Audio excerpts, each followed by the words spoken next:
Good afternoon. It's March 12th at 5 p.m. Welcome to everybody, those that are here and those that are on Zoom. I would remind you to please turn off your phones, devices of any kind. If you're on Zoom and you wish to speak, just use the raised hand. And those that are here, if you wish to speak, secure a yellow card for public comment period. With that, I'm pleased to announce that council is all here, present, and accounted for. With that, I will ask our city attorney to read us into closed session. Danny? Yeah, Mayor, the council will meet with respect to two closed session items. Both involve real property negotiations authorized pursuant to Government Code 54956.8. The properties in question are 1134 South Barranca Avenue, assessor parcel number 8632-001-900, and assessor parcel 8646-021-901, 8661-001-900, and 8640-006-901. Thank you, sir. I am pleased to open our public comment period. There is nobody here that I see that has turned in a yellow card. Madam Clerk, is there anybody on Zoom that wishes to speak? No, Mayor. Hearing none, I will close our public comment period and adjourn us into closed session at 5:01 p.m. Thank you.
Hmm?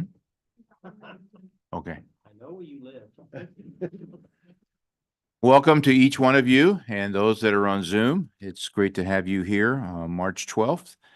We've been here in closed session since 5 o'clock, and with that, I will ask our city attorney to read us out of closed session, please. Danny? Yes, Mayor, council met on two items in closed session tonight.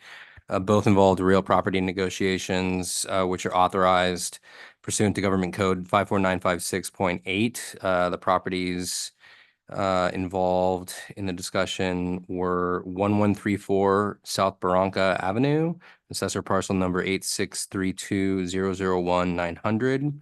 And the second was respect to numerous real properties which are identified as assessor parcel number 8646021901, APN 8661001900, and APN 8640006901. Staff gave a briefing to the council, and the discussion was had and general direction was given, but there was no reportable action taken. Thank you, sir.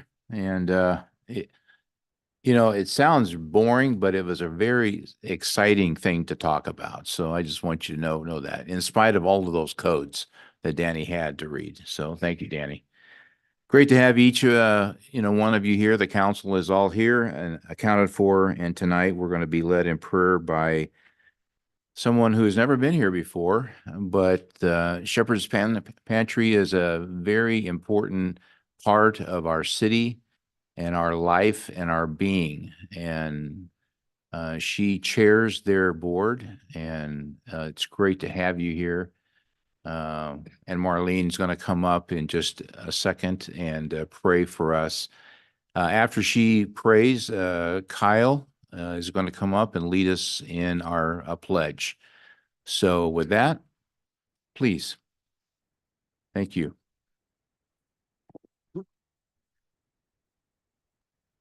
Good evening, esteemed members of the Glendora City Council, city staff, residents, and visitors.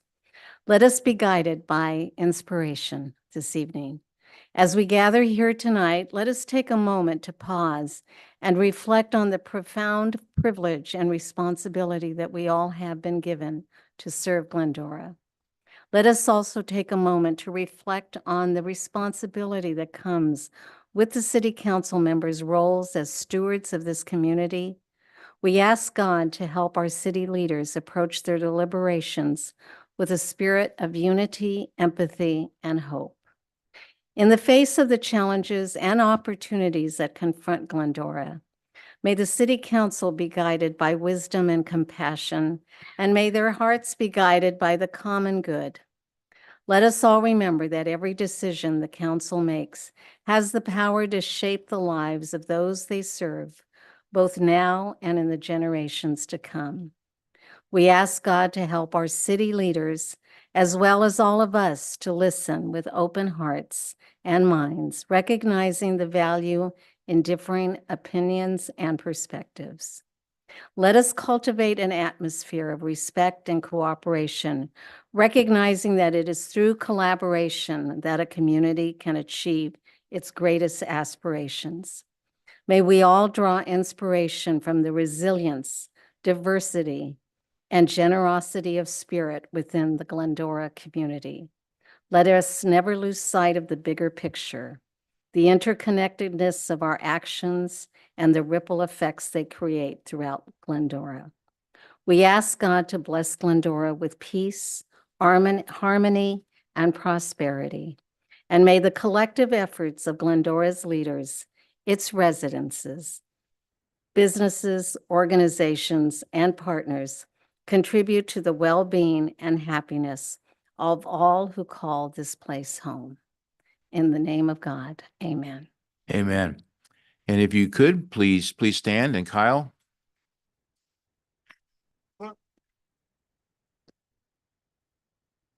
Place your right hand over your heart and repeat after me. I I pledge allegiance to the flag of the United States of America and to the republic for which it stands, one nation, under God, indivisible, with liberty and justice for all.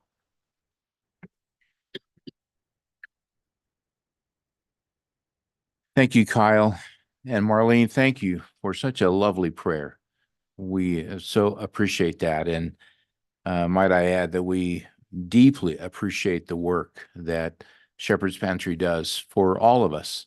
If some of you don't know, it's a place where there's space for everybody to get food, clothes, job search, haircut. I don't know if they can do a flat top, but they are just a wonderful site for folks to go to that need help, and we are blessed to have you here. We're So blessed to have, I just want to add. please, We are blessed to have Glendora because it is Glendora where Shepherd's Pantry was founded. right, And yes, Glenkirk Church is the founding organization, I believe in 2004. right, And just to add, this year, we will be having an event at the end of the year, a breakfast again. And we will be celebrating 20 years.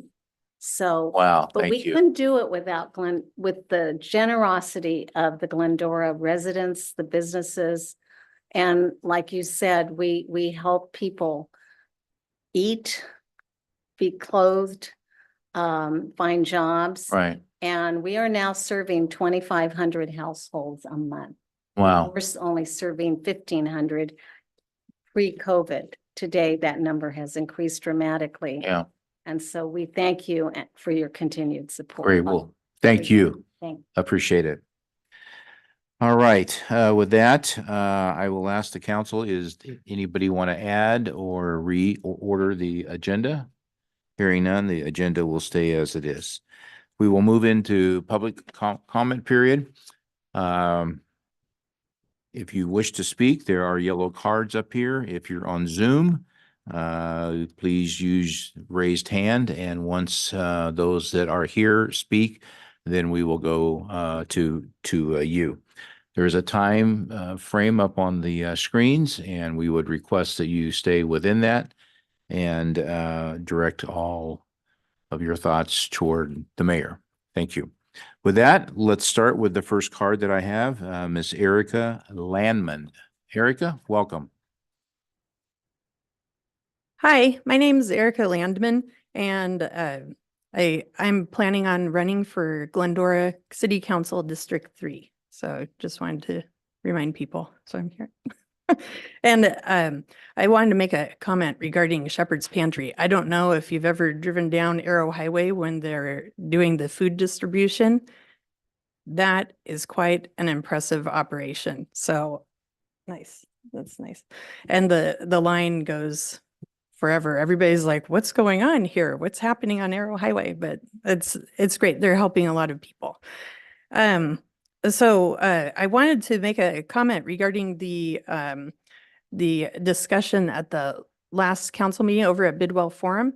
I was unable to attend, but I volunteer on a weekly basis at a women's shelter, battered women's shelter, domestic violence shelter, and I've had an opportunity to interact and observe the transitional housing element. And truly, that would be a very wide-reaching, immediate operation that could be offered and help a lot of people, and could be possibly an element or the entire thing. I don't know, but I don't know what the plans are for the Dale property, but that's a good suggestion. I'm very impressed with the transitional housing. I think it really helps a lot of people. I had a question about the Sunflower School on Sunflower and Gladstone. I know it's planned, there's a plan in place to develop that field. And I was just wondering how the public, how or when, or if you know of anybody we could possibly speak to see what the possible plans are or when they may be possibly unveiled. I don't know. I don't know the situation, but I was just curious. And motorhomes on Arrow Highway, it looks like there's a lot of enforcement going on now, and there are fewer on Arrow Highway, but a lot have moved down to Cienega and Covina. So it's just something I've noticed. And also I wanted to bring up, and it's sad, but it's part of the situation, but there's an individual, there are often times that I see prostitutes, and there's a lot of trafficking. Not a lot, but more than, I mean, one case is too much, but I don't know who I could reach out to because nobody seems to claim that area. And I just don't know who I could go to assist them. I wanted to, on one other thing, just congratulate GHS Band for their invitation to appear in the National Independence Parade in Washington, DC next July in 2025. So I'm looking forward to seeing that. Thank you. Erica, thank you. Next up is Joe Cena. He happens to be the CEO of our chamber here. Welcome, Joe. Thank you very much. And I'm not running for city council. No, I do live here now, though. No, as mentioned, my name is Joe. I'm here tonight in 3 different capacities. It's the president and CEO of the chamber, the treasurer of the Library Friends Foundation, and the treasurer of the Glendora Tartan Band Boosters. First off, for the chamber, my day job, we announced this year's Citizen of the Year is Dr. Cliff Hamlow. And that event will be April 18th. The invitations will go out tomorrow as soon as I can get them. It's taken a little while to get the printed invitations, but you can RSVP right now on our website, which that's what the RSVP is anyways, but it will be at the Country Club on April 18th. We will be holding our State of the Schools with Glendora Unified and Charter Oak May 1st at Citrus College. Like we did last year, we'll be in the evening. It will be free like we did last year. And so that'll be May 1st. And on May 15th will be our Cuisines of the Foothills at the Country Club. So at this point, we're looking for some more restaurants, and there are early bird tickets on sale now. We're also working on a number of workshops on different topics. And then also, we had a ribbon cutting this past Saturday at Crack Boba down in Diamond Ridge. And I know our mayor, most of the council was there and stuff, and more than 200 people waiting in line, one guy since 5:30 in the morning, to be the first one there to enjoy some boba. So more businesses are coming into town. There's been some changeover, but things are looking good with that. Switching hands to the Friends Foundation, this past Friday, we had our annual Great Trivia Challenge, and Councilmember Boyer was the MC, did a great job taking over the helm from Tom Hill, who we lost this past year. And Glendora Unified School District team got first place. So they were able to get their medals and wear the new Great Trivia Challenge wrestling belt. There's pictures of it online. And then finally, as already mentioned, Congresswoman Judy Chu did nominate the Glendora Tartan Marching Band and Pageantry to represent the state of California, one of 2 bands that will be there from California, July 4th, 2025, at the Independence Day Parade in Washington, D.C. We will be fundraising very soon, so I'll be back.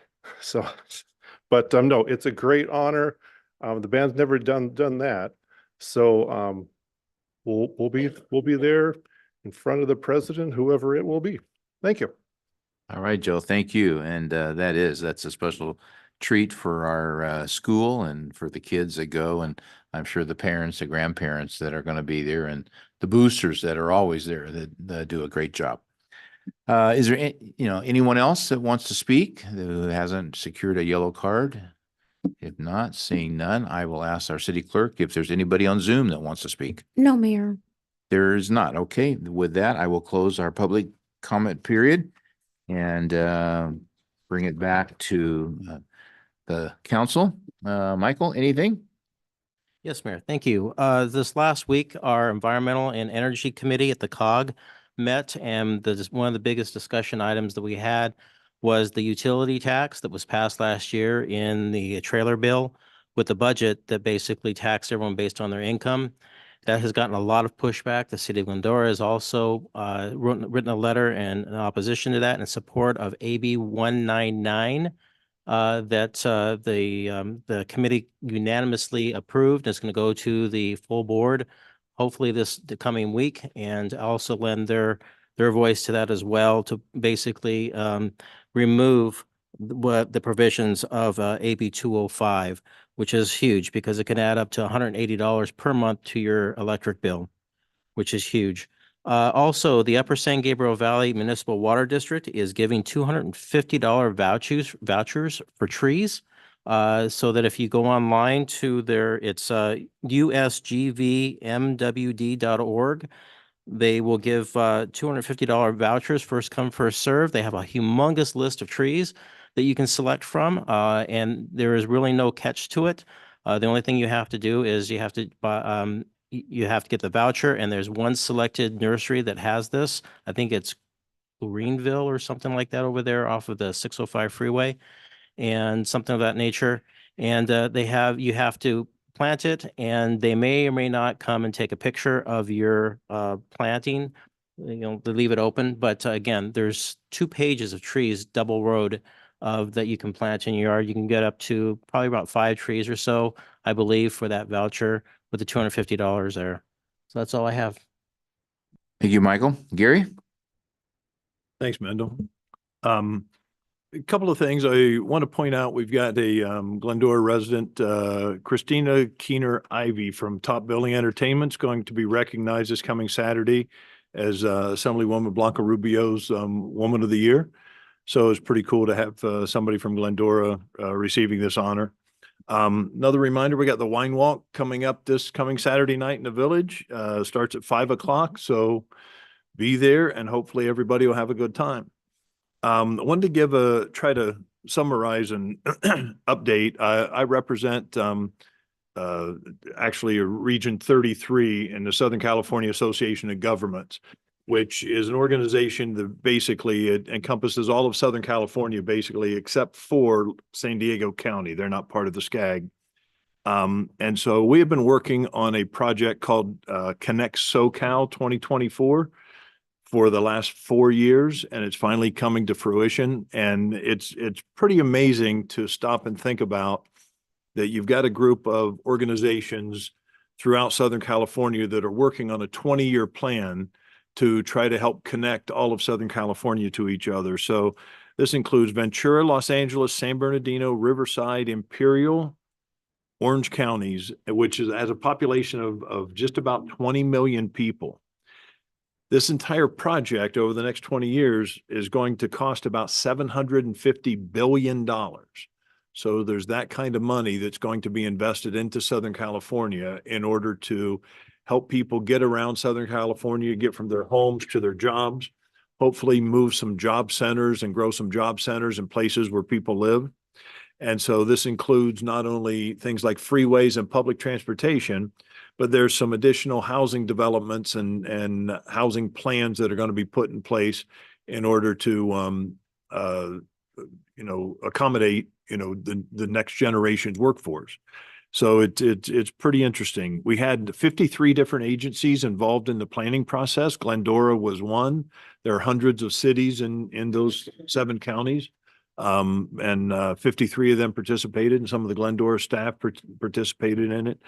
What I found was so interesting about this is we had over 1,800 different public comments, similar to what we just had here, that people that contacted SCAG and wrote in, either showed up to meetings or emailed with different ideas and comments about the plan.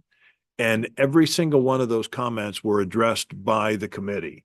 There were a lot of things that were brought to our attention, and changes were made because of comments that were made by the public of things we didn't really think about. So the entire plan is 1,400 pages long. So if you are absolutely bored stiff, it's on SCAG's website at scag.ca.gov. You can go on there, you can spend the rest of 2024 reading it. And but it's really exciting to look forward to know that there is going to be a plan in place to get us through the next 20 years. So that's it. Thank you. Great. Great. Thank you, Gary. Karen? Anything? Thank you, Mr. Mayor. A couple of things. Following up on what Mr. Cena said about crack boba, I went back over there Sunday with my family, and Pauline, the owner, said that on Saturday they served 580 people. And that while I was there in line, also the mayor of Covina was in line. So I thanked him for spending money in a city of Glendora. So we know that Glendora is talking about this place and that is the place to be. Also, a thank you to everyone that came out to support the crop walk and Empty Bowls. Empty Bowls raised over $5,000 on Friday night, and a portion of that proceeds will go to Shepherd's Pantry. And then on Sunday, the crop walk, we had over 150 walkers and raised about $9,000, a portion of which will also go to Shepherd's Pantry. So thank you to the community for not only walking the walk, but really talking the talk and being out there and being part of this and helping to raise money for hunger relief. So thank you. Thank you, Karen. David? No report tonight. Thank you. Okay. I was going to ask you if you might want to respond to Erica about who she could contact regarding the motorhomes on Arrow. Yes, to be happy to do so and report a little more of a global picture on that. As a reminder, the process to improve the quality of life along Arrow Highway started last June. Been a slow process with lots of entities involved, including our own Public Works Department, and I thank them for that tremendously, as well as our police. Part of the challenge has been deciding who wants to claim the street, who wants to own it, as far as how to address it, but then who will ultimately help compliance enforcement. Grand improvement has happened. I drove it last Friday, counted 0 motorhomes on the south side of the street and about 4, maybe 5 on the north side. Thank you. That's confirming the 5. So a tremendous program down from 18. So that's good. Signage is going up, has gone up, and the combination of the sheriff's department, their community impact team, along with the county's host team, which is their homeless outreach support team, of which is only 5 officers in the entire sheriff's department in our area. So they had 2 of them at one time out here working Arrow Highway. So that's a huge percentage. Aware of many of the activities that go along, not just the folks living. So there is continued effort. The last of the signage of the corridor will be installed in the next week or so. And we can reach out with the enforcement folks. The enforcement folks are in fact the San Dimas substation of the sheriff's department. So that's who we'd want to outreach to. They're aware, they know staffing and things, they're working to try to get after it, but they're doing a great job along with our own community outreach folks to try to help the people and learn. And as I've learned from the different reports back, everyone has a story. They're not all just blatantly carefree, but there's real stories there. So we're trying to help the people work to their solution that works best for them. So it's coming. It's a grand improvement. Not finished yet, and certainly something that will need ongoing attention to help the residents succeed, the residents of the corridor succeed, and the neighborhoods continue to improve their quality of life. So that's the goal. So it's coming. But the sheriff's department is probably the first ring, but you're not going to tell them something they're not already aware of. I promise you that. But other than that, thank you very much. Thank you, David. And some of you probably don't know, but David has been working on this he has a real heart for that area and a passion, and he's been working on it ever since he was elected here. And the change has been really, really good. So I just want to say thank you to David. And I want to echo what Kieran said. This was my first time to walk, and I emphasize walk because Kieran ran the 5K for the crop walk, but I walked and I finished without any assistance. And I was offered a couple of rides along the way, but I knew if I did that Kieran would never let me live that down. So by God's strength, I was able to complete the 3.2 miles, and it was a wonderful day and for a great cause. And empty bowls is always fun. The soup is amazing. The bowls are just an amazing thing too. And so thank you, Kieran, for doing that. And I just want to say thank you again to Bill, the Public Works crew, all of our street folks that worked and has worked so hard during these rains and winds, making sure that the water drains right and the damage does not occur. Potholes have been fixed. A couple weeks ago, Bill said that we'd fixed 169. It's probably well over 250, 300. Oh, let's just say 500 potholes, but yeah, that's just on Glendora Avenue. Right. But thank you, Bill, and please let the crews know that we really appreciate the incredible work that they've done. We think the rain is over for maybe a week or so, but haven't we been blessed by all of this rain? And so thank you for that. I would just like to end with one thing. On April the 24th is the mayor's prayer breakfast. Now, some of you have never seen 7 o'clock in many, many years. This is a day that you need to get up and be there by 7 o'clock. Brian Clay is going to be there to speak, and Brian Clay is one of our own, and he's got a tremendous story about his Olympic life, and it's going to be a great day. So April the 24th at 7 a.m., breakfast is going to be served. It's wonderful. You'll be out by 8:30, and you'll be inspired, and it'll be a great time. The big ask is to the colleagues that I serve with. I really want you to sell at least 10 seats for this. So Michael, I know you got at least 20 or 30 friends, so get 10 of them. Gary, you got a ton of friends. David, you know every scout that's in town, so you can do it. Kieran's already sold seats. I'll sell seats. So we hope that it's going to be a great day and a lot of people come. And most of all, just get encouraged. And so it'll be fun. So make sure that you have that down. So April the 18th, we honor Cliff. April the 24th, you can come and enjoy this, and it'll be a good time.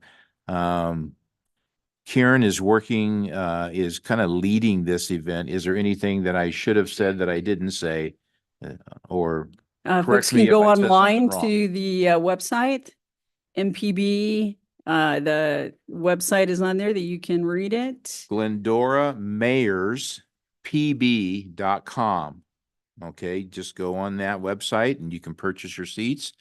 $40. Right. And it's the investment and it'll be great. So please do that.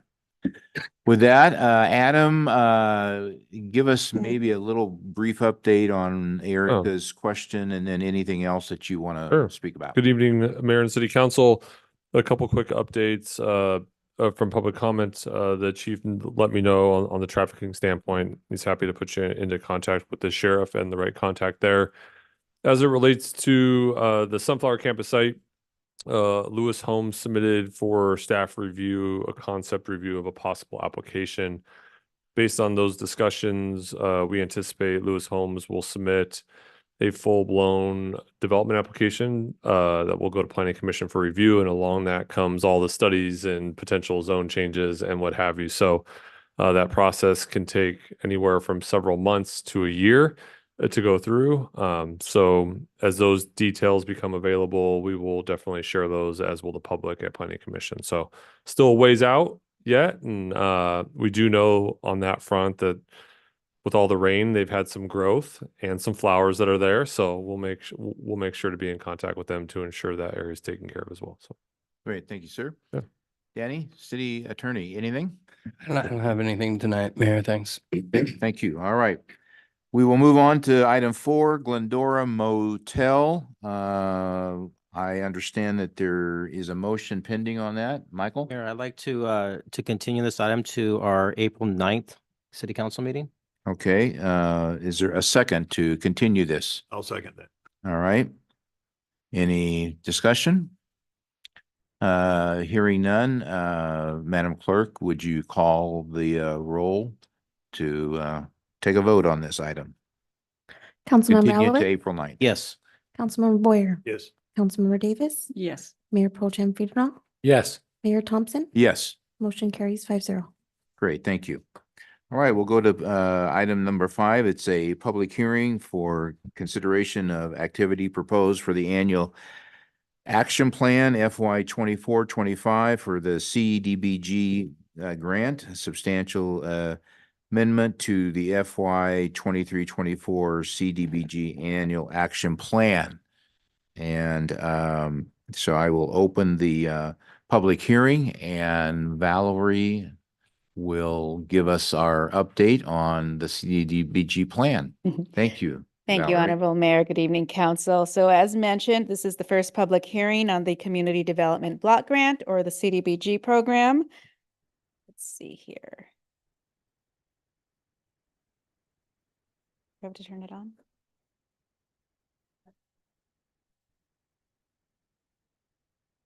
Okay, quick background. So the CDBG program is administered through the United States Department of Housing and Urban Development, or HUD. It was implemented in order to address affordable housing, anti-poverty efforts, and infrastructure development. So tonight we are going to be introducing the annual action plan for fiscal year 24-25. We are an entitlement city, but in order to receive our funds, we need to apply every year with the activity that we propose. In addition, we'll be introducing to council a substantial amendment. We'll be looking to add some funds to the current year's fiscal year 23-24 activity plan, or annual plan, that council adopted last year. So we'll go ahead and go into a little bit more detail on that. But just a quick reminder, as far as the acceptable use of CDBG funds, they need to be used in an activity that meets national objective. There are 3. The most common for us especially is providing a benefit to low and moderate income individuals, eliminating slum and blight, or to meet an urgent community need. In addition, it also must meet a priority need that is within our consolidated plan. So last year, council went ahead and approved the 5-year consolidated plan covering the period from 2023 to 2028. We reached out to the community, and based on the input received, those priority needs are addressing infrastructure and public facilities, economic and human development, public services, fair housing, and then providing for administration and planning as well. So as we get into the proposed plan for 24-25, the upcoming fiscal year, I'll just mention this is going to be the second of 5 years covered in the plan. We don't know yet what our entitlement amount will be. It has typically been in the $300,000 range. Last year it was $289,933. So we're going to estimate that, and if we receive the actual allocation amount before the next public hearing, we'll update it. In addition to the annual entitlement amount, we also had a CDBG loan that was paid off. So that is an additional $171,577 in program income. So we'll be also going ahead and programming for that within the annual plan. So to prepare for this, in December, we went ahead and published in the paper a notice of funding availability, and we posted on our city website. And the application period was open from December 8th through January 10th. We received 3 applications. And here we go ahead and take a look at the activity that's proposed for the upcoming 24-25 year fiscal year. So for administration, we are allowed to use up to 20% of the entitlement amount for administration, and that is going to include staff and consultant time. So that's the general administration. And then in addition to that, we're required to address fair housing. And so the Housing Rights Center went ahead and submitted an application for $20,000. So that is the $57,986. In addition, Public Works went ahead and submitted an application for a street improvement project. And the next slide will go ahead and show you those areas and a little bit more information on that. But for that, we're going ahead and recommending the remaining 80% of the entitlement amount, as well as that program income amount for the loan that was paid off, for a total of $403,524. I will add, I mentioned that we received 3 applications. So the third one was from a for-profit organization called Boost. It's Business Operation and Optimization Support Tools. That's the acronym. And we're not recommending that that be funded. And the reason why is that typically we don't receive extra funds to go ahead and fund something like this. In addition, there, as you're probably familiar and remember, CDBG does have a lot of requirements that we need to report with. The Boost program, with what they were proposing, was to offer technical assistance to a micro enterprise, but it was very specific in that it was for daycare centers, in-home daycare centers, and they would provide assistance with providing them how to bill and market and have an app to go ahead and market their business a little bit better. Again, it's very specific in that it would be daycares only. And so at this time, we're not recommending that we go ahead and fund that. So the program would be kept pretty clean. It would just be the administration, the fair housing, and the infrastructure street project. This is the street project. You'll see that it's going to be the street paving as well as improving some curbs to go ahead and provide better accessibility for pedestrians. The area is going to be in the area south of Gladstone, north of Juanita, east of Near Glen, and west of Glendora Avenue. And it is within a low-income census tract, which is a requirement of the grant. So that was the annual action plan. And the second item that we're introducing is an amendment to the current fiscal year 2023-2024 plan. And that is because at the time last year, when Public Works submitted for their street improvement project, they requested $300,000. We didn't have the funds available. Again, we have limited funds with the CDBG grant. So we gave them the most we could at the time, which was $231,946. Since then, though, we've had savings. When we don't use all the funds in an activity that was previously planned for, it carries forward. So we have found the additional $54,924 that we are proposing to put into this year's infrastructure project. And that item is, I believe, on the agenda tonight to be awarded. So that will help go ahead and completely fund that project. And we are doing the substantial amendment because whenever we increase the award by more than 10%, we have to do an amendment and submit that to HUD. So tonight we are introducing these 2 items. It's the first public hearing. We will go ahead, we have our consultant finishing up the draft. The draft will be posted on our website and be available in the city clerk's office as well as the planning counters. And it will be available for a 30-day public review period for the public to comment on it. And then we will come back to council on April 23rd with a second public hearing. And council at that time can hear any public feedback or comments and then go ahead and recommend approval as proposed or with any changes based on feedback that you receive. And then we will submit that to HUD. So tonight we are opening the public hearing so that council can go ahead and review and accept the activity and projects to be included in the annual plan for the fiscal year 24-25. consider the substantial amendment to the CDBG plan for this fiscal year 23-24, and open the 30-day public review comment period. And that concludes my report. Valerie, thank you. And as been noted, this is a public hearing, so it allows the public to opine on this item. I do not have any yellow cards from anybody that are here to speak on this. Is there anybody that would like to speak on this that has not filled out a yellow card? Seeing none, Madam Clerk, is there anybody on Zoom that would like to make a statement on this? No, Mayor. Okay, with that, I will close our public hearing and bring it back to council for questions that you might have regarding this. Let's start with Karen first. Karen? No comments. Thank you, Valerie. Michael? Valerie, nice presentation. Just have a couple of questions. One for you on the fair housing. Is there a range that they can ask for every cycle? No, there's not a range. I will tell you, for the past several years, as long as I've been overseeing this, they were asking for 15,000. Last year, they increased it to 20, and which they should have, because in the last time when they had 15,000, they ran out of funds. In the last couple of months, they did it at no charge.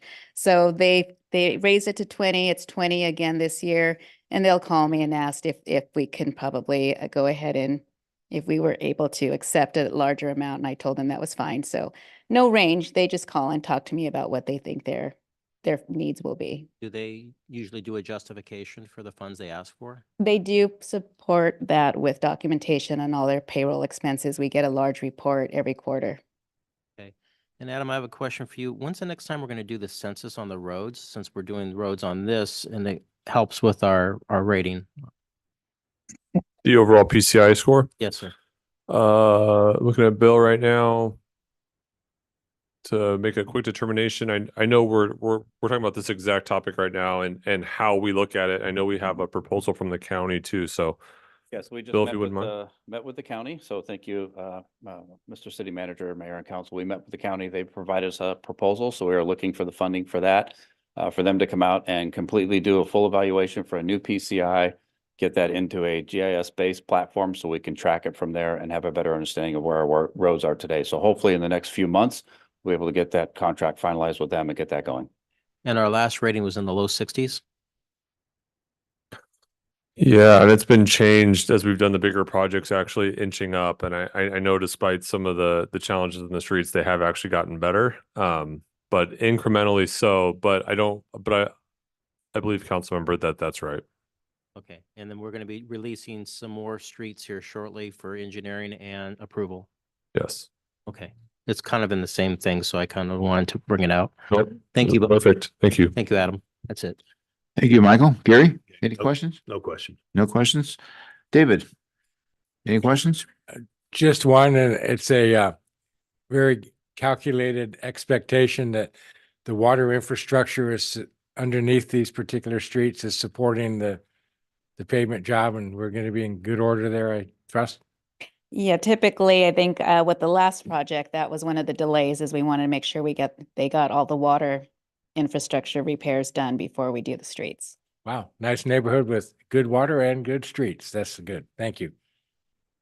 All right. Well, thank you. And I support this. I'll move items 1 through Madam 3. Clerk, do we have the technical voting? There it is. There it is. That's what I was looking for. So there was a motion by Michael, seconded by Karen. Please vote, and the Madam Clerk will call our roll vote.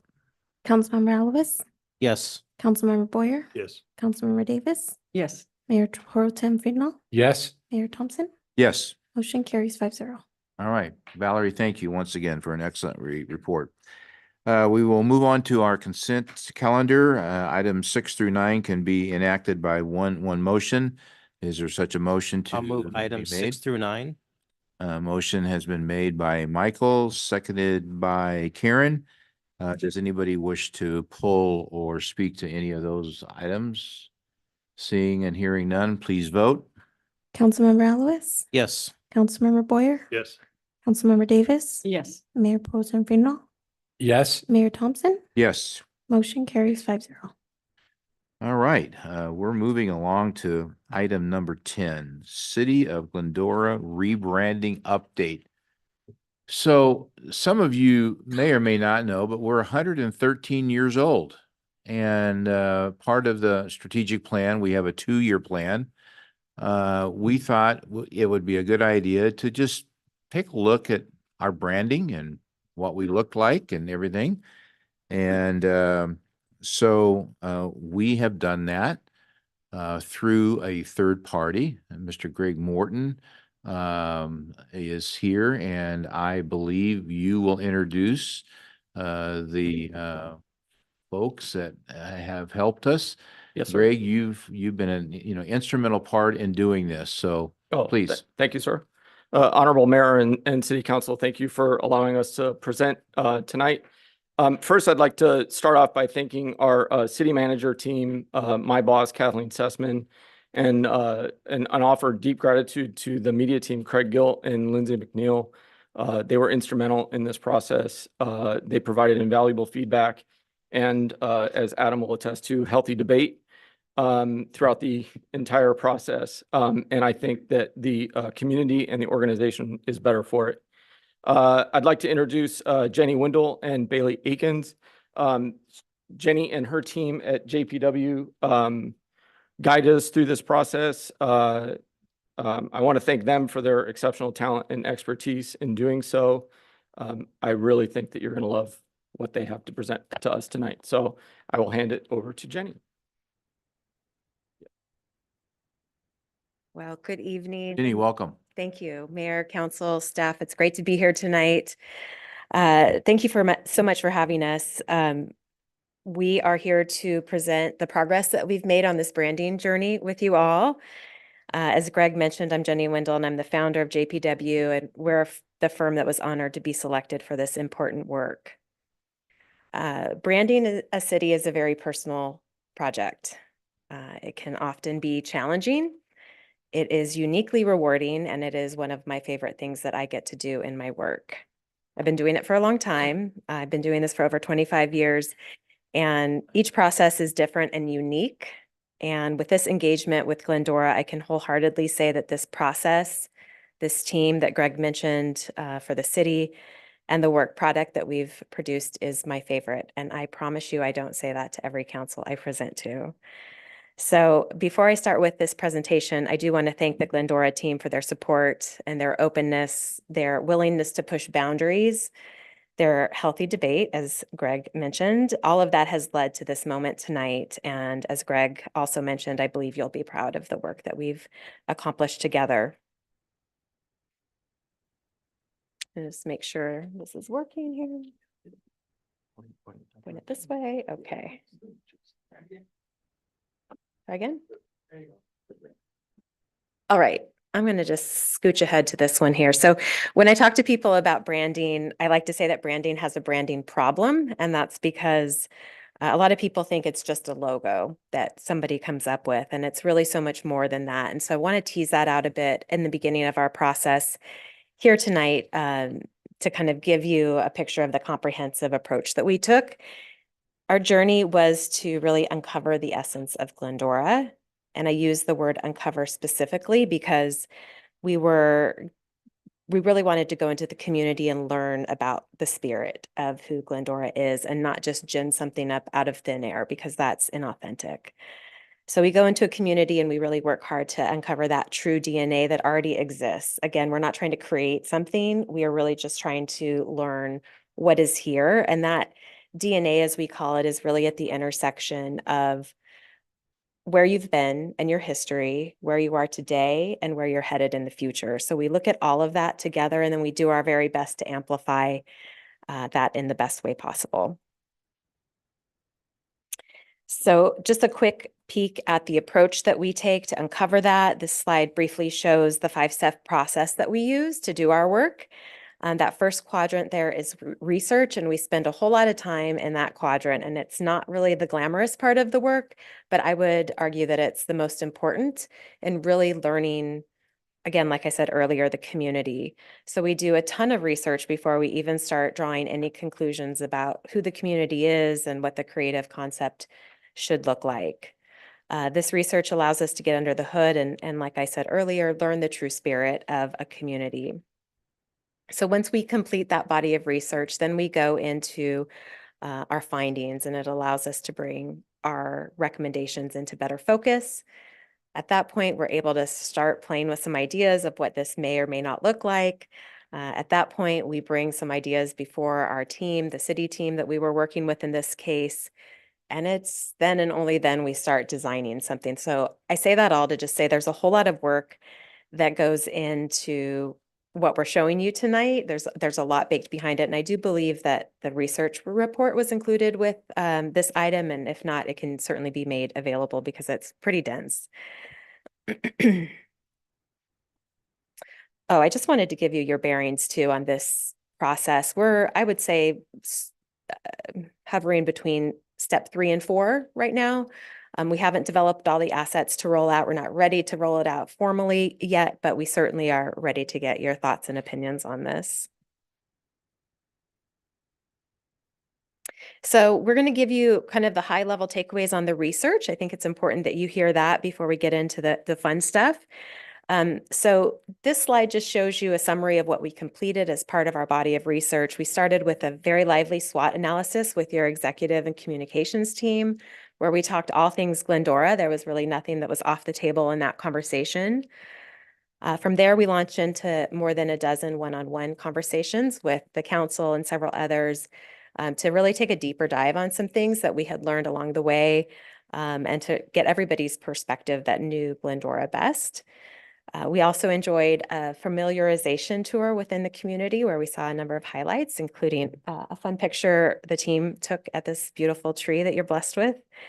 In addition to that, we conducted a community survey, demographic research, a competitive analysis, a landscape analysis to see what your neighboring cities are doing, and a brand material audit. So it was a lot of work. Like I said, not the glamorous part, but I share all of this with you to underscore that this process was steeped in research.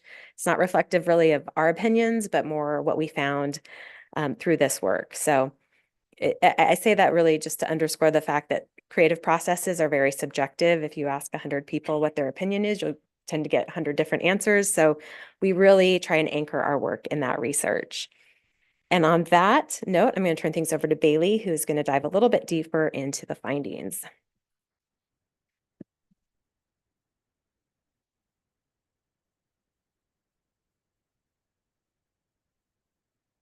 Thank you, Jenny. My name is Bailey Akins, and I'm a senior manager at JPW. So after conducting the research that Jenny just mentioned, we presented an analysis and we pulled out any themes or trends that would guide the branding process.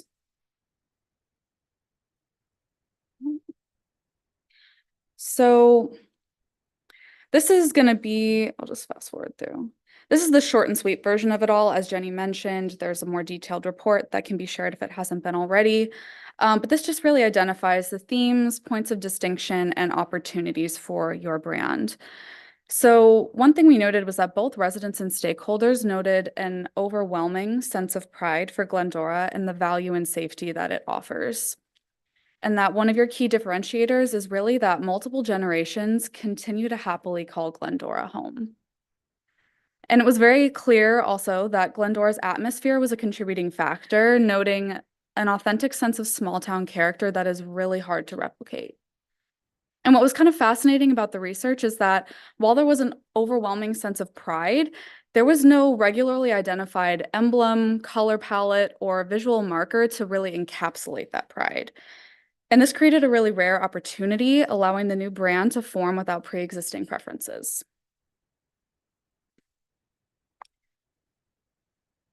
So as I mentioned, aside from the physical proximity to the foothills, there really wasn't a consistent idea that was expressed for visual elements or colors that would encapsulate Glendora in one single mark. And the good news on this is that it provided our team the opportunity to essentially work on a blank canvas for this new brand. And based on the feedback that we received, we really felt that the new brand needed to be classic, approachable, and appeal to a wide audience. So diving a little bit deeper into the survey findings, as Jenny mentioned, we did a community survey. And the findings really confirmed what we heard in our stakeholder interviews, that the existing seal has a really low brand recognition. So the city has a great opportunity to create a complementary mark without much disruption. That the community didn't have a consensus on clear landmarks or colors or attributes to highlight Glendora apart from the foothills. That the majority of residents would prefer to see a blend of the past and the present represented. That the community and staff are in alignment with key themes of community, safety, and family friendliness. And lastly, in order to move forward and progress, the community was largely unsure of how much of the past would be allowed to remain.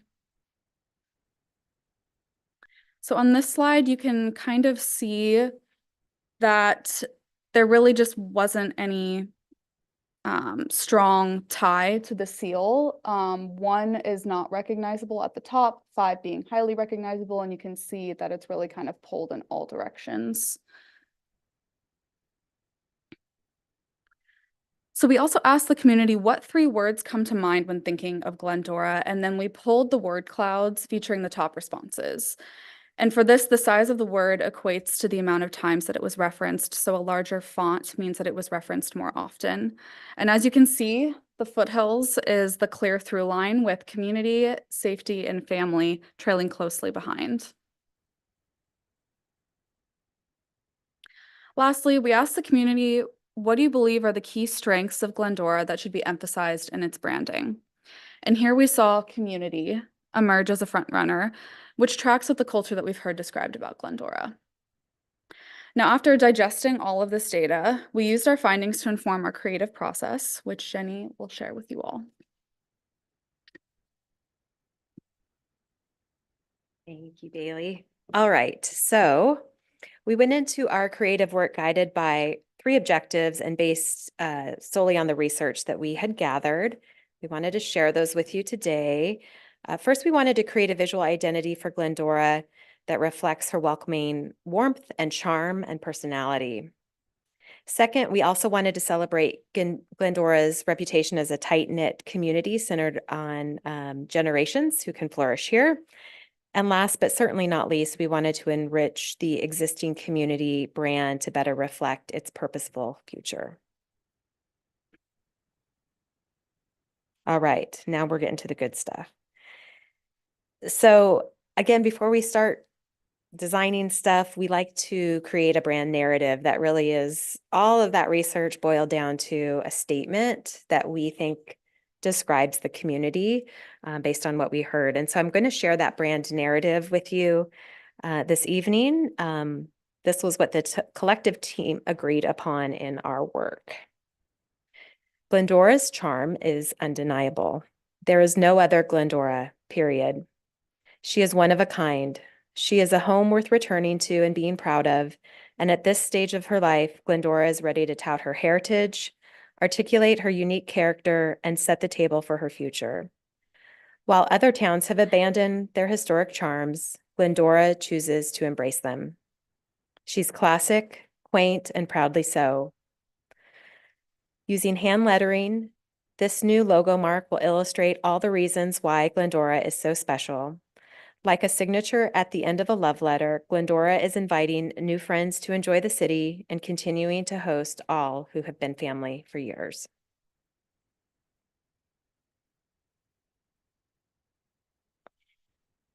So with that, we were ready to begin the graphic design phase of our work. And I told the team as we were going along in this process, and I want to reiterate it again here, what happened in this process really has not happened before, in that we had a very clear vision of where we wanted to take this. I think it was reflective of the fact that we all sort of fell in love with Glendora through our conversations and our visits here, and it just was something special. I think it's the specialness that you have all talked about on the dais here tonight. And when you have that, and I can't say many cities have that in our suburban sprawl of Southern California, when you have that, I think you have a really exceptional opportunity to do something that pushes boundaries. And so we floated that idea, and it was really this concept that Glendora was sort of stood on its own, and it didn't need an icon or a mark necessarily to make it so. So when you think of Ray-Ban or Coca-Cola or Disney, and you think of the way that that logo looks, it's really just a mark. And it's a bold statement to say our logo can just be a mark. And we felt strongly that Glendora had all the markings to make that happen. And so with that concept approval, we took a pass at creating a few, well, several, let's be honest, several different marks to explore that that option. So I want to reveal to you where we landed in that work. Jenny, should there be a drum roll or something first? I mean, I was like, the reveal is happening. The you know? reveal, I know it's sort of anticlimactic after all that talking that I've done, but again, just to describe what you're seeing here, this, like Glendora itself, is a one-of-a-kind mark. So this was created by hand by our own graphic designer. It's not a font that exists out in the world. It is true to Glendora and would be yours alone. We felt that this word mark really towed the line between something that was feminine yet also masculine. And we talked a lot about sort of the origin story of, I don't even know if this is true. You all could be the ones to tell me that there was a Glen and a Glendora that were original founders. Is that right? Okay. Okay. And so we thought we just felt like, yeah, I mentioned the love letter. We just felt like there was such an origin story here in Glendora that really could express itself through this hand drawn mark. So, but we didn't want it to be either too feminine or too masculine. So we felt like this, stereotypical script, feminine script, was punctuated with those sharp turns and hard edges to balance that out. As Bailey mentioned in the commentary, we heard a lot about the foothills, and there's not, while we didn't really feel like we wanted to, plunk one icon in there, we did feel like the sort of the nod to the foothills and the D was a nice touch to add some sort of creativity to the mark and give a nod to the city's geography there. So yeah, that's where we landed on that mark, but there's more. But wait, there's more. There's some color that came along with this. We found a lot of inspiration in exploring the color palette. Again, the idea that it would stand out and it wouldn't be like every other city along the corridor or even throughout Southern California. We wanted it to stand on its own, just like the word mark, but we wanted it to convey the warmth of this community while paying tribute to pieces of the city's history. So drum roll, if you will. The hues here are giving a gentle nod to the historic charm while offering a non-traditional take on city branding that again sets Glendora apart from the surrounding cities. I'll touch a little bit on sort of the theory behind some of the colors. That warm dark green here is the primary brand color that we've selected, and we felt it really evoked a sense of importance and professionalism that's needed in government and offset some of the brighter colors in the palette. And we also feel like it subtly references a proud theme that we heard through our conversations, in that there's a sense of pride about Gumby being from Glendora. So we thought that was sort of a fun nod with the green. The yellow represents the warmth we felt from city residents, and the orange doubles both as a nod to the previous logo color as well as Glendora's citrus growing history. The pink, I know you want to know about the pink. The pink is, again, an unexpected color choice. It would be used sparingly to grab attention, to set Glendora apart, again, for that same theme that we're trying to support here. And we felt that the pink really brought a charm to sort of a era gone by, and the quaintness that was reflected in our conversations. And then the blue sky color and eggshell colors just simply give us some more things to play with in our build out of the assets. And then this is just a very high level look at what this could look like in practice. I think it really helps Glendora stand out from the others, and we really fell in love with how this came together. So last but not least, just some timelines and next steps for you to consider. Tonight, obviously presenting to the council, we're looking at starting to build out all of the assets in April. There's a lot of collateral pieces, as you can imagine, that need to be completed to roll this out. We're looking at a brand standards manual, a video, and all the supporting pieces that go along with that. I also believe that's when the state of the city is happening, and there could possibly be an announcement there from my understanding. And then May would be the staff announcement and community announcement. And then through the summer, continued rollout. This, as you can imagine, it takes time to roll something like this out. So looking more at a drip campaign over the summer to roll that out, culminating with your website relaunch that's planned for August. So that concludes my presentation, and I'm happy to answer any questions that you may have. Jenny, thank you. Bailey, thank you. All of your hard work and your team's hard work. And Greg, is there anything you want to add before council dives in? And No, sir. I think Jenny, as always, has done a magnificent job of presenting the story. And we're happy to answer any questions that you might have. okay. Let's start with Gary this time. Gary? Anything? Well, I try to balance, you've said here, so there's no perfect way to call on people. I appreciate that, but I am probably the least opinionated person on the dais when it comes to this. You know what, when you go to try to create something like this and you're dealing with the number of individuals that you talk to and that you interview, trying to put all of that into one thought and one idea, it's not easy. And whatever we choose, this is a great design. I love the idea that we've just chosen the city name Glendora as our mark, because that does make it a little bit unique. But next steps is what I'm excited about, because I've always felt that we here in Glendora, we have a very special message to share. And we've never done a real good job of doing that consistently. A lot of people find out different ways to get the word out. But as far as an entire community, we've never got behind one idea and one thought. And so I'm looking forward to having that move forward. So I love that this is happening, and congratulations. And I would have loved to have had recordings of some of those conversations. That's it. Thank you, Gary. Karen? Thank you. I think it's great. I love the story and how you told that story of how you arrived at this. And I think it's fabulous that we now have a G that we haven't plagiarized from somebody else. So that is fabulous.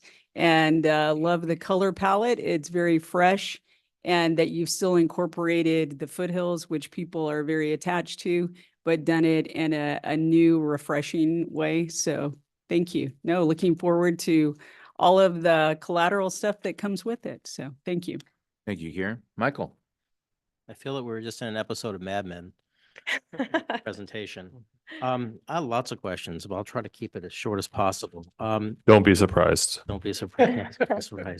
I noticed on the staff report that we didn't include the police department's logo. I don't know if that's an official logo or not, or that's just something they stuck on the side of the door. In the staff report? It wasn't listed on there for. It's in there. I didn't see it in there. No, where it said, when it has the silhouette of the mountains behind it and so police department. So I would say that's a non-brand standard design. That's a legacy design. Something that we haven't engaged the police department in as far as branding them. We're unique in our community that we have a police department. And as I tell a lot of other departments here at the city, we because of that, we kind of have to treat the police department a little bit differently when it comes to branding. And so we haven't really got into the police department in conversations about, how we look at that, how units are rebranded. What they currently have is a legacy design and wasn't part of this project. So you mentioned Foothills Community and Safety were the top three that you took in account when you did the design. Obviously, you have the foothills in here, which I had tested with some folks on a very short notice, and until I pointed out they didn't know those were foothills. But how did you incorporate community and safety in the logo? I would say that that's mostly representative in application and in colors. There's a lot of thought that went into color choices. The design itself is uniquely Glendora. And I think that community and safety are also in large part in Southern California. I think we kind of feel like it's uniquely Glendora. So We are special. yeah, I mean, we are. We feel special. I think a lot of people, I mean, we had outsiders come in and assess our community, and they fell in love with it. So I think it's less kind of an in-your-face representation and more the fact that the font you're not going to find anywhere else in the world. And that design itself is kind of uniquely Glendora, is representative of our community as a whole. I have a real technical term. I feel that this is a little clunky, if it's technical or not. But it's just it doesn't. It's unique, and to some strange way, it kind of draws to you a little bit. But I have challenges with the design. What other designs did you come up with? Because you gave us one. Were there? You said there are others. Yeah, we went through a very lengthy process. So creative process is iterative. This was not the only design we showed. It was the concept was the one concept that we presented, and then there were several iterations of that were mulled over, adjusted, changed, played with. I don't know how much detail we want to go into with that, but there was a considerable amount of iteration that was done to get to tonight's presentation. And if I may, I would say that from as a design professional, her shop probably goes through several iterations of designs that we never saw, right? Because they're trying to flesh out the process based on the research. And then what we saw was kind of foundationally based on what you've seen. We've made changes, but originally what we got was something based on what we're presenting, because that was kind of the initial concept that they had come around to, presented it to us. Part of the healthy debate was making tweaks and changes to those designs. There are aspects of this design that are a lot different from the original, but foundationally, the word mark was presented to us as the concept. We fell in love with it immediately, and then we kind of moved from there, making changes. If they had a wide different concept ideas, which I know that I'm guilty of making when I do design work, you don't necessarily show those to a client because they don't make it. That's part of the brainstorming phase. And so I'm sure they had a lot of designs that they didn't present to us, but everything that they did was based on this. Greg, and I would just add to that if I can. So as a non-artistic and colorblind individual over here in this corner, which the group took notes. Healthy debate. Yeah, healthy debate. And I had opinions. So, I think one of the important aspects, and I think one of the things we didn't probably highlight enough for this group's consideration is there was actually a lot of debate over the type of brand that we would have. And so the word mark, as we've talked about, really centered upon the iterative process. We didn't even go into too much of the other stuff. One of the unique things when we started talking about our city is the Welcome to Glendora signs that could be updated. As we look at Pompey Park, we have the big cement wall where this could be written in very large letters. We like to say Glendora a lot. It's not just emblematic of one thing. We did touch on public safety really briefly, and the chief's in the back of the room, and I know would be happy to share his opinion. But in watching us go through this process and the library as well, departments which have their own brand to a large extent, they were interested in also updating theirs too. So it's not like the city won't get to those areas. It's just far too often, as Councilman Boyer mentioned, we haven't been unified at a high level, and having that word Glendora, which was unique to us, would let everyone know when they opened a piece of mail or saw a communication that that's from the city. And we've been lacking that. And so one of the overarching goals, especially on my end, was to ensure people know when they receive something from us. So Greg, I didn't mean to hop in there, but Absolutely. just wanted to sort of highlight, we went through the word mark process. And for the record, D's, L's, A's, you name it. We talked about it. So feel free to ask as many questions as possible. I think we went through probably us 5 different versions, and I think with them probably 30. So Usually when we're up here, we're given choices and we have debate on those choices, and you've made the choice for us, which I'd rather have some choices. Yeah, I mean, Branding is something very personal. We're all going to have a different opinion because it's art. We're all going to see it differently. But I think this is a very, very important piece because it's branding that we're going to live with for quite some time. It's what we're going to be recognized with. We're going to have to sell it. We're going to have to propagate it. And I want to make sure that I'm comfortable with Mhm. doing that, just seeing it everywhere. And you're right, when, we're really not out there on a brand. We haven't been, but I don't like to be driven to one solution. Yeah, I understand the challenge with that. Even with our Mom Award, we had like 3 or 4 choices. Right. I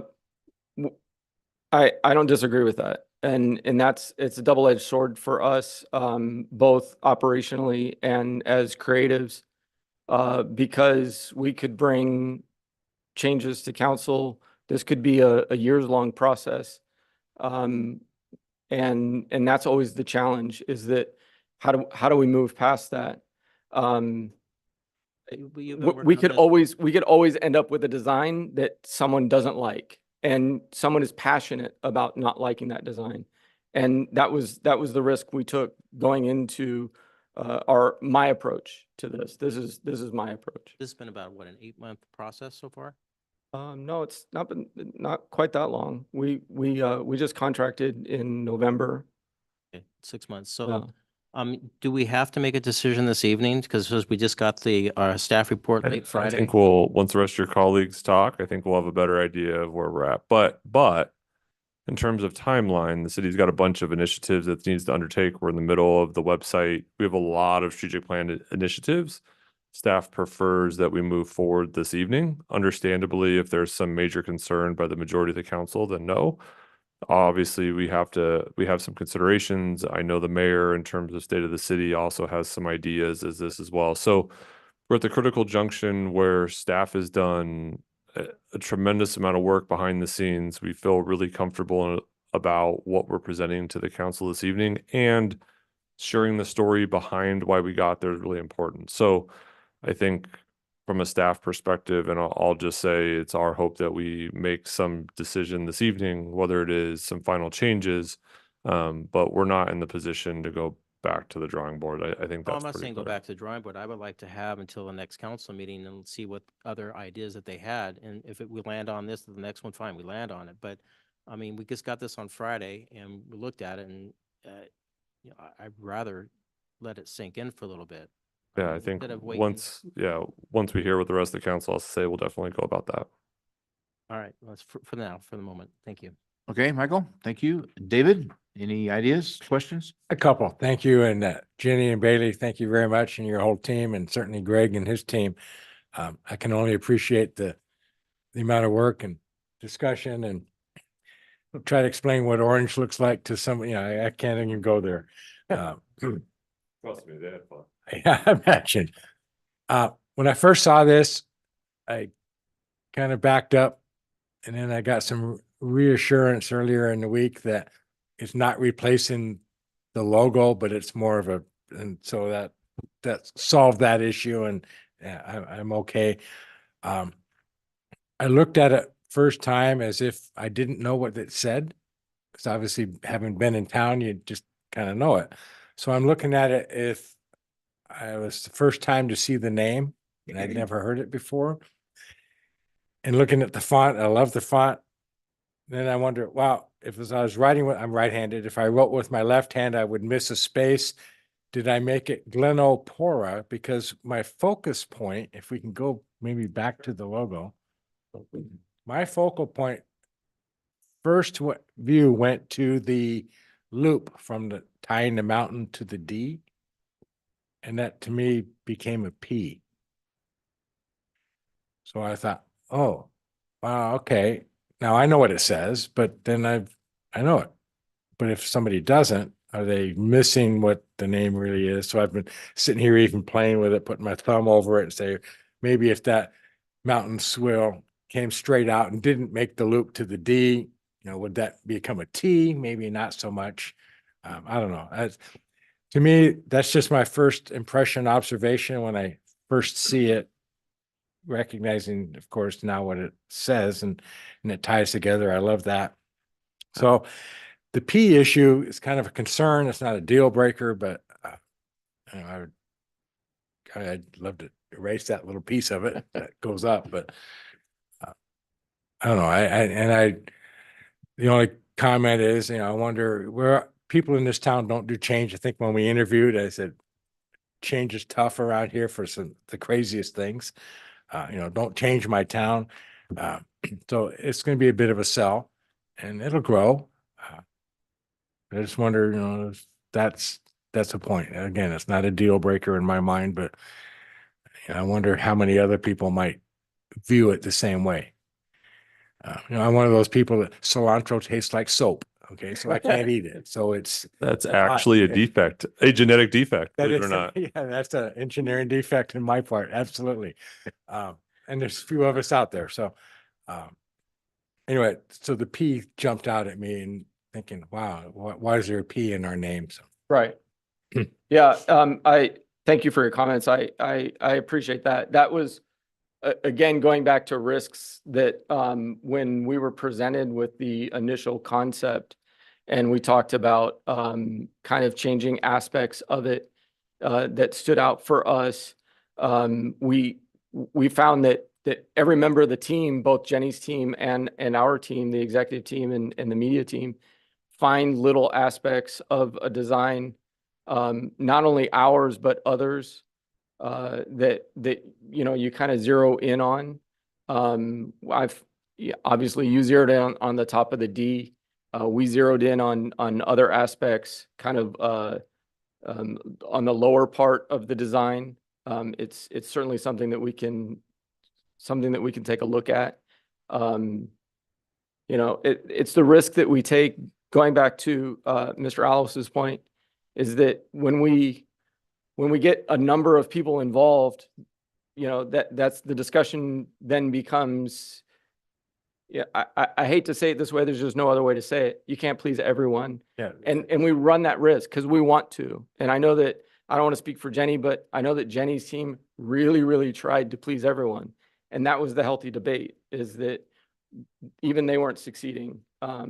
We had disagreements, healthy, respectful disagreements on the team about certain aspects of the design. Greg, he's pointing this way because we were trying to get a treetop in the D loop. So, just a small tidbit into what we're doing. I think Greg's trying to be really a PC way of saying we had a vote at the end and this was the design that won out, amongst the group that they were there, including the D. And we had lots of conversations about the swoop and the breaking up of the line that's there and idiosyncratic details along the way. as an example, you looked at the landscape around us and there's a neighboring city that's got a big D in their name and they built this great big D and they stuck it in the ground somewhere along their major corridor. And I thought, wow, that's pretty cool. And knowing that it's their logo, man, it's getting all kinds of funny press. It's a love or hate thing. And try to put some peacocks around it, but that didn't quite. I will just add, having been through this process a whole bunch of times, it is, I think the more people you invite to weigh in on it, the product tends to degrade. We've seen that happen again and again. So we try and balance that. We try and really anchor this in the research so that we have something that was created from, again, what we heard and not our own opinions. But it's, as Greg said, it's very hard and there's nuances to this. It's a challenge. But through that debate, that this is where we landed. And I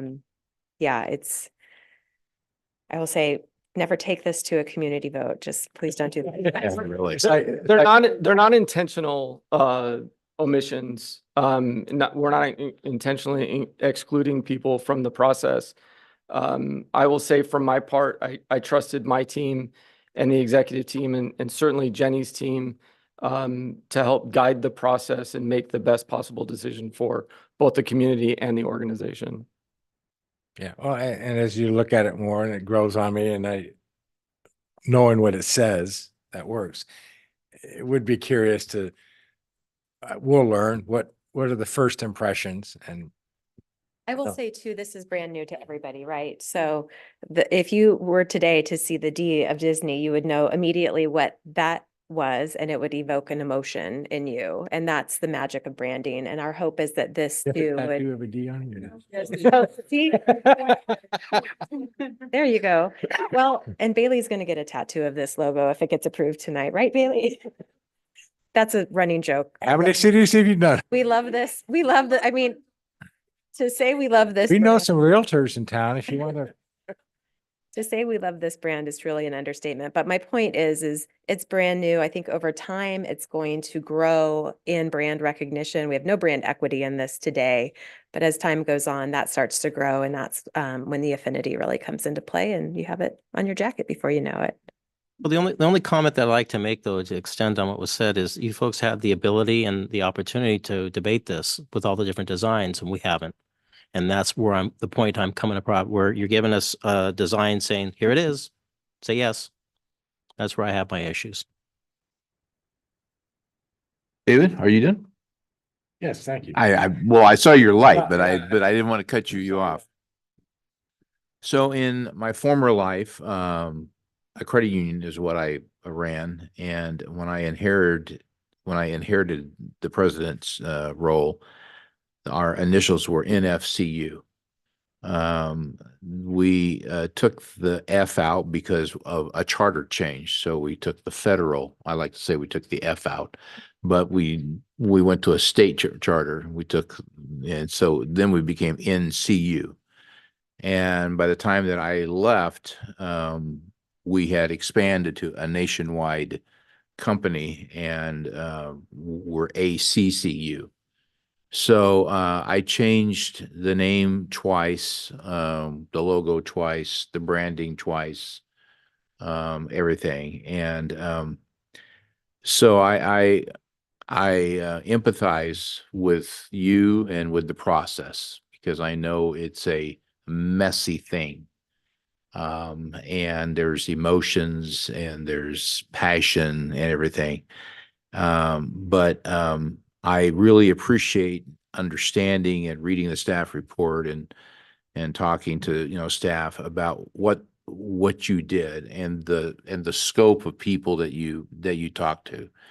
And I really love the spirited debate that you had. I also love the fact that when I wear our baseball hat with a G, people think I'm a Georgia dog. And they go, I love the dogs. And I go, well, I'm not a dog. I mean, it's like, I like the dogs, the Bulldogs, and Georgia's a great, great state, but it's going to be nice to be like my own city, Glendora, because I wear that baseball hat wherever, and so I really like the fact that this is a, unique G. Maybe we can get it, what's the word I'm looking for? Branded or, Yeah, and Mr. Mayor, if I may, Jenny's team was challenged by me specifically to create a G that we could isolate in the Yes. design. Yes. So that we want to utilize just the G on, we'll be able to utilize that on social platforms. That I and like. Online formats where the full word mark wouldn't be Right. appropriate, wouldn't fit. And so to your point, I think that G would look awesome Yeah. on a hat. Yeah. As well. So, all that to say, I'm certainly in favor of this. You are absolutely right. I had a board of 7 and I usually, had support of 6. And it's not that they didn't like what we were doing. They didn't like the expansion. They didn't like the name. They just, they just wanted to stay where they were. And that's okay. I respected that. But I think this is great. I love the process. I love the, kind of research that's been done. I love the scope of thinking, the uniqueness of it, the uniqueness of, the G. So when I go to Disneyland or I travel, I'm not always seen as a Georgia dog. Not that there's anything wrong with Georgia. I love the Peach State, but I love Glendora, and that's where I'm invested. So I'm comfortable with this. I fully support it, and so yeah. So Adam, do you want to? No. Yeah, please. No, I'm Oh, good. well, your hand was up. And Danny, you can have a unique hat. So when you go skiing, you are not considered a Georgia I would dog. love a Glendora beanie. You will be considered a Glendora in. So, yeah. So, oh yeah, he'll wear it. Yeah. So anyway, we have a motion by Karen and a second by Gary to provide input and direct staff. I guess the question is, Adam, Greg, do you have the necessary input and guidance that you're asking for within this motion? Looking for the maker of the motion to say move forward with what was presented this evening. I am making a motion to move forward with what was presented this evening. Thank you very much. Okay. So I guess that answers the question. Okay. All right. Are we ready to vote? Please vote yes or no, and the clerk will call an oral vote. Councilmember Alowitz, No. Councilmember Boyer, Yes. Councilmember Davis, Yes. Mayor Pro Tem Friedenau, Yes. Mayor Thompson. Yes. Motion carries 4-1. Okay, great. Thank you. I'm practicing my new signature using the. You Okay. could start such practice. I was going to ask them if they could do a B, and then that way you could be styling. Yeah. Well, Jenny, Bailey, Greg, team, thank you so much. I like the timeline. I'm hopeful that we can keep to that timeline. Adam and I have talked about the state of the city and rolling it out there. I think it'll be just a unique experience for all of us, and it'll be nice to have our own brand, which is good. So. Thank And you. I hope Bailey got to see all the good sights in town. Oh, I did. Okay, good. After she gets her tattoo. Yeah. Thank you very much. Okay, thank you. Okay, we will go to item 11. Wow, we are going from touchy-feely to concrete and sidewalks. Leilani Naster, this is your first time here to share with us. Welcome, and just relax and have a good time. And you are here to speak about awarding the construction concrete to Ruiz Concrete and Paving, Inc. for Route 66 sidewalk and curb ramp rehab project plan number 1377 and Lone Hill Avenue sidewalk and curb ramp rehab project plan number 1381 in an amount not to exceed $290,307. That's The floor is yours. Before we start, I Yes. have to ask, is that sweater our new Glendora green? It almost It looks sure like looks it. like it. I think It's- you had heads up. You had a heads up. Yeah, there you go. We told him it's your first time presenting. So we'll make you sing next before you go. No, I'm kidding. Just kidding. relax and have a good time. Okay. Thank you. Thank you. My name is Leilani, and I would like to present the construction contract award presentation to Ruiz Concrete and Paving. Here's a diagram. Oops. Here's a diagram mapping out the project location.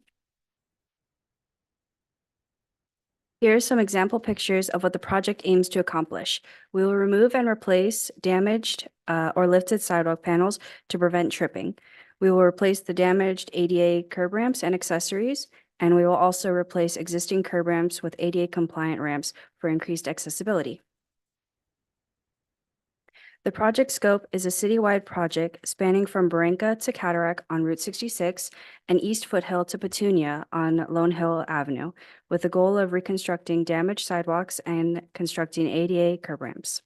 With the removal of the curb ramps, survey monuments will need to be reestablished. Opening bid was on November 30th with 10 bids received. The engineer's estimate was $260,000 with bids ranging from $263,915 to $714,575. The award for this contract goes to Ruiz Concrete and Paving. The project timeline anticipates construction to start in April and conclude in June, covering a total of 45 working days, weather permitting. The expected construction cost is $263,915, and the grand total for this project is not to exceed $290,752.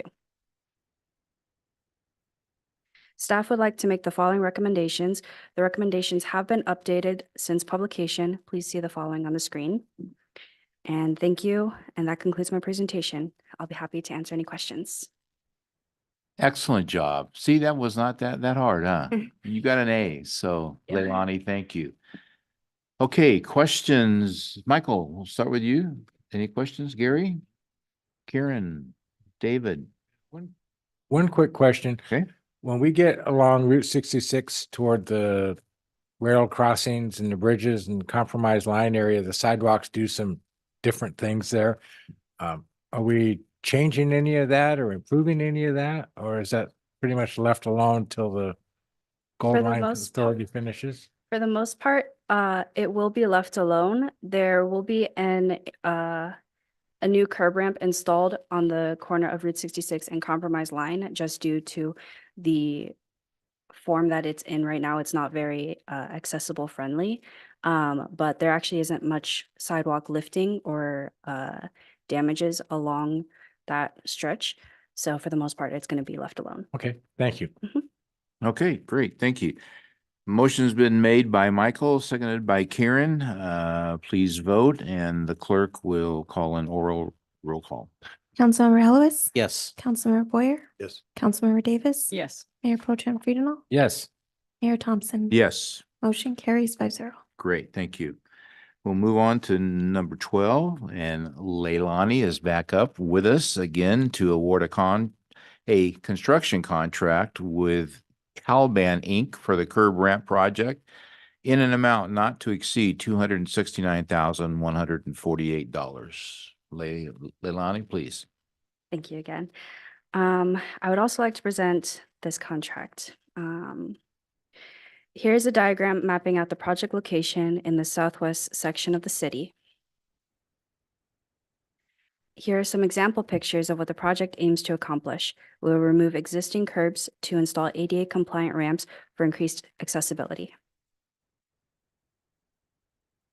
The project scope falls within District 2 with the goal of constructing ADA curb ramps on local streets near Gladstone and Glendora Avenue. With the removal of the curb ramps, survey monuments will need to be reestablished. Opening bid was on November 16th with 3 bids received. The engineer's estimate was $250,000 with bids ranging from $244,680 to $342,400. The award for this contract goes to Calban. The project timeline anticipates construction to take 60 days, weather permitting. The expected construction start time and completion time are still to be determined. The expected construction cost is $244,680, and the grand total for the project is not to exceed $269,608. Staff would like to make the following recommendations. The recommendations have been updated since publication. Please see the following screen. And thank you once again for your time, and that concludes my presentation. Any questions? Leilani, thank you. Anybody have any questions for Leilani regarding I do. Michael? Not Yeah. necessarily for Leon, but maybe Adam or Danny. What are our legal requirements for ADA ramps and how does that all play? Because we can't do all of them at the same time. In a nutshell, when we become aware of an issue and funding is available, we have to try to prepare it as best we can. I think one of the challenges with ADA ramps, generally speaking, is some of the areas aren't long enough to meet, the perfect slope that's there. So we have to try to do it as best as we can with what's there. So as we know about issues, we plan, engineer for them, and move out to bid. So we've done a ton of them around the country club area, so on and so forth. But there is some design immunity with the legacy ramps that were done. In terms of the specific, it would depend on each individual situation, could be taken individually. So is there a time frame we have to get this stuff done or it's just? No? I think like always, go ahead, Bill. I mean, I don't know if you have anything to say, or Leilani, if you're more than welcome to chime in as well, or sing, all of it. Thank you, Mr. City Manager. Good evening, Mayor and Council. One of the things we'll be working on, if you remember our last council meeting, we awarded a contract to Transtech to help us. One of the things they're helping us to do is to develop an RFP for an ADA transition plan, which will actually look not only at all of our sidewalks, but our facilities and parks. We need that transition plan just to identify where the ADA requirements are, so that as we move through projects, we know that we need to make those adjustments. We have it in the plan. Whether it takes us 5 years or 20 years is kind of irrelevant. We need to make a good faith effort as we're doing projects to make those changes as the projects come along. Fortunately, with funding for projects like this, we're able to get a little bit ahead of it, but we will be working on an ADA transition plan for the whole city and will help us kind of just guide us in the future for that. There's no really hard and fast rule. It's just a matter of just doing your best. However, right. And if we do start a project, that we are required to make those changes that are within the project zone. So if we were doing other work out there and we had an ADA issue, we would need to address it while we did that project. And it was mentioned about how we're grandfathered in with design immunity. Typically in the past, they would bolt down those yellow pads. Yes. We're still going down that road. We are putting some that are pour in place. We've been very specific about anything that gets bolted down. We have seen some issues with those. We've updated our specs slightly, make sure they don't come loose. Is it less expensive to do the poured in place? In some cases, it's the tile itself is manufactured, then it's poured in with the concrete, and it can be, I don't know if it's less expensive. I'd have to go back and look. I would say it's probably on par with the bolt down versus the pour in place. I don't think there's much difference in that. Okay, great. It becomes a big maintenance issue if you have to replace a chipped corner of a pour in place. Now you've got to dig it out as opposed to pull the spikes and put a new. Yeah, there's no overlay perfect on it. solution for sure. No. Yeah. All right. Thank you very much. Thank you, Leonie. All right, anything else? Okay, a motion has been made by Karen, seconded by Gary. Please vote. And Madam Clerk, please call the oral vote. Councilmember Ellis, Yes. Councilmember Boyer, Yes. Councilmember Davis. Yes. Mayor Pro Tem Freenel, Yes. Mayor Thompson, Yes. motion carries 5-0. Great, thank you. All right, we're down to our item number 13, our last one. This is to approve an amended and restated city manager employment agreement. Reporting will be our deputy city manager, Marie Ritchie. Did I say that right? Perfect. Okay, good. Thank you. And I appreciate you being here and the floor is yours. Thank you. Thank you. Good evening, Mayor Pro Tem and council members. Tonight for your consideration is the restated employment agreement for the city manager. So before I'd like to present the terms of the contract, I want to jump into some details and give you a little bit of background about Mr. Adam Raymond. One of the most important responsibilities of the city council is to select a city manager to oversee the day-to-day services provided to our community. As fate would have it, the city council selected the only man that I know who has wanted to be a city manager since he was 7 years old or 6. Since being hired in the fall of 2018, he's played an integral role in the following city accomplishments. The passage of a local sales tax measure that brings in nearly $9 million per year to secure long-term funding for public safety and quality of life initiatives. He's led the organization through a worldwide pandemic and social unrest. The issuance of a pension obligation bond that saves the city $1 million a year for a total of $30 million over the life of the bond. It also ensures long-term stability for our city as well. the development of a citywide strategic plan twice, the procurement and implementation of software for financials, permitting and asset management, negotiated 4 MOUs twice. He's secured millions in grant funding for transportation, trails, homelessness, and infrastructure improvements. He's led the effort to update the joint use agreement with Glendora Unified, the renovation of Louis Pompey Park from grass to artificial turf, and serves as the president of the San Gabriel Valley City Managers Association. And let's not forget his greatest accomplishment, hiring Moises Lopez as our assistant city manager. There you go. More importantly, he's truly ingrained himself in the fabric of the Glendora community by coaching youth basketball, attending city events with his family, even taking his daughter to singing lessons in the village, all the while being the house on the street where the kids come to play and swim. He even knows the cookie lady on his street. So I'm going to stop here about his accomplishments because I can feel the eye rolls from my peers behind me. You may be asking me why I'm sharing this information. Well, it's these details that distinguish a good city manager from a great city leader, and that you want heading up your organization. And when you have someone with the talent, knowledge, and abilities like Mr. Raymond, you don't want to let that slip through your fingers.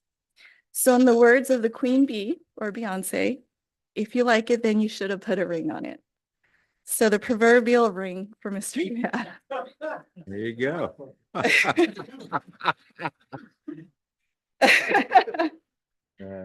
The proposed terms for your consideration in the restated employment agreement for the city manager. A 5-year term terminating on February 27, 2029. A base salary compensation of $305,000 annually. City council may not terminate the city manager 90 days prior or after an election to fill seats on the council. A wellness reimbursement up to $2,500 annually, and a life insurance policy for $250,000. And that concludes my presentation. I'm here to answer any questions you may have. Marie, thank you. Appreciate that. And you're absolutely right in all of the accolades that you said. All right. Any questions or responses to Marie from any of us? Karen, David? Does this come with an armor suit to fend off poachers? I'm actually afraid of any further speeches by Marie coming up here. So yes. I think Marie said enough. If there's an invisibility cloak from Harry Potter, I'd like to have one right now. Thank you. All right. Gary, anything? Michael? Yeah. Okay. I'm aboard again. Yeah. Well, Michael has made the motion to approve the amendment and David has seconded. Please vote. And Madam Clerk, would you please call the oral roll? Councilmember Alves, Yes. Councilmember Boyer, Yes. Councilmember Davis, Yes. Mayor Pro Tem Figenel, Yes. Mayor Thompson. Yes. Motion carries 5-0. Great, thank you. Adam, we do want to express our thanks to, you, and I think we've all done that in various ways, but publicly, we just want to say thank you for the tremendous job that you continue to do.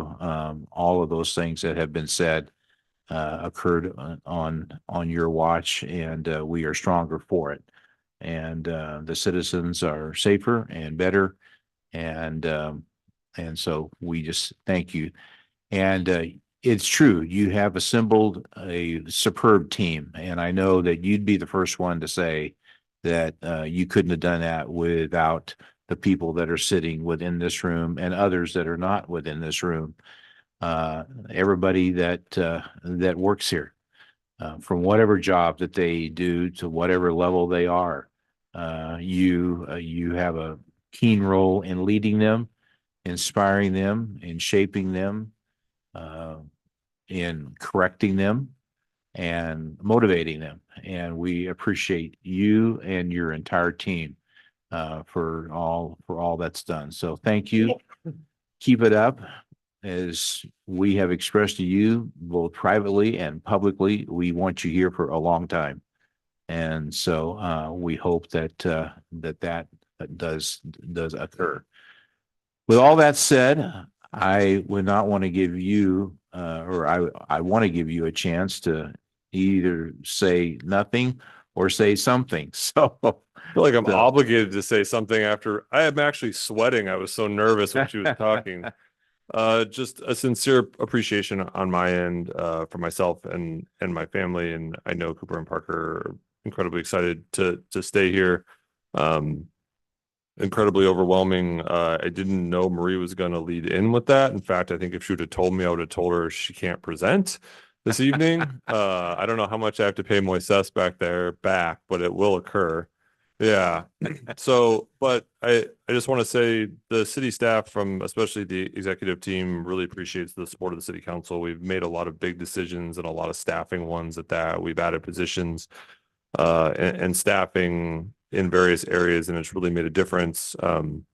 The executive team we have here is the best one I've been a part of, and a lot of that's not possible without the support of the council and making that happen. So I know, just not from my half, but on behalf of the executive team, we're really appreciative, and we look forward to the work ahead.